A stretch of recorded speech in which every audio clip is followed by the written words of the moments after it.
देखो बाबा पैकेट में ना पिया जिंदगी च मेरी पैकिंग हुई हुई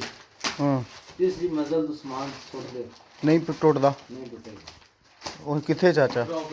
राफरी ਕਿੱਥੇ ਚਾਚਾ वो छट गया काम शराब का हो गया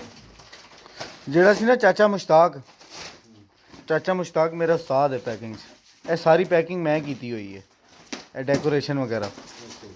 ਉਹ ਉਸਤਾਦ ਸੀ ਮਟੀਰੀਅਲ ਥੋੜਾ ਇੰਜ ਦਾ ਸੀ ਤੇ ਚਾਚੇ ਮੁਸ਼ਤਾਕ ਦੀ ਪੈਕਿੰਗ ਬਹੁਤ ਬਿਹਤਰੀਨ ਪੈਕਿੰਗ ਸੀ ਬਾ ਅੱਲਾ ਉਹਨੂੰ ਜੰਨਤ ਦੇਵੇ ਫੌਤ ਹੋ ਗਏ ਨੇ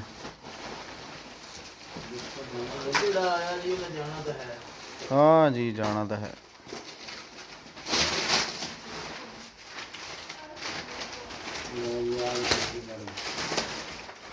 की कह रहे हो